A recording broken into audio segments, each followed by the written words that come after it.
पत्थर की कीमत पूछी। सब्जी वाले ने उस पत्थर को ध्यान से देखा और बोला, इस पत्थर की कीमत के बदले में तुम्हें ज्यादा से ज्यादा एक बोरी भरकर सब्जियां दे सकता हूँ। इसके बाद वो शिष्य उस पत्थर को लेकर एक सोने के व्यापारी के पास गया। उस पत्थर की टुकड़े की चमक देखते ही उस सुनार ने उसकी कीमत 100 सोने के सिक्के लगाई। शिष्य ने वो टुकड़ा बेचने से मना किया तो वो सुनार उसके बदले 200 सोने के सिक्के देने को भी राजी हो गया। लेकिन शिष्य ने वो पत्थर नहीं बेचा। इसके बाद वो शिष्य एक हीरो के व्यापारी के पास गया और उनके सामने उसने वो पत्थर के टुकड़े को रख दिया। उस पत्थर को देखते ही हीरो के व्यापारी ने एक साफ कपड़ा बिछाया, उस पत्थर को उसके ऊपर रखा, फिर उसकी परिक्रमा की और हाथ जोड़कर उस पत्थर को कपड़े में लपेटते हुए वो बोला, तुम जिसे मामूली पत्थर समझकर उसकी कीमत पूछ रहे हो, असल में ये एक बेशकीमती रूबी है। ऐसा रूबी हर किसी को नहीं मिलता। मैं अगर अपना सब कुछ बेच भी दूं तो भी इसकी कीमत नहीं चुका सकता।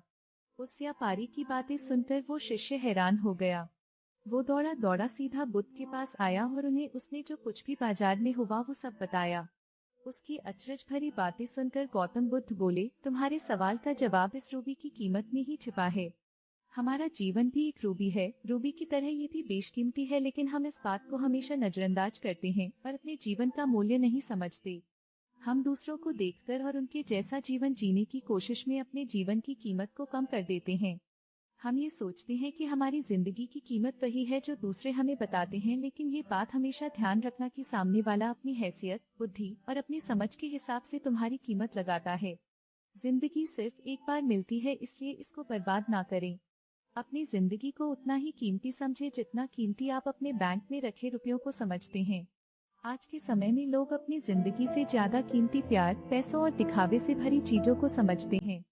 प्यार के चक्कर में लोग सुसाइड कर लेते हैं, पैसों के चक्कर में ऐसा काम करने लग जाते हैं जिससे उनकी जिंदगी बर्बाद हो जाती है, नाम कमाने के चक्कर में उल्टे सीधे काम करने लग जाते हैं। हमेशा याद रखें कि दिखावा करना जरूरी नहीं है। प्यार दोबारा मिल सकता है, पैसा फिर कमाया जा सकता है, लेकिन जिंदगी को फिर से पाया नहीं जा सकता। इसलिए अपनी इस बेशकीमती जिंदगी को अच्छे से जिएं। हर पल का आनंद लें। कभी ये ना सोचे कि आप इस दुनिया में किसी काम के नहीं है। ना कभी ये सोचे कि आपकी जिंदगी व्यर्थ है, आपके होने या ना होने से कुछ फर्क नहीं पड़ता। जब भी ऐसे नेगेटिव विचार आपके मन में आए तो खुद को बस ये याद दिलाएं कि जीवन एक रूबी है और ये बेशकीमती है। ऐसे ही मोटिवेशन के लिए चैनल को सब्सक्राइब करें।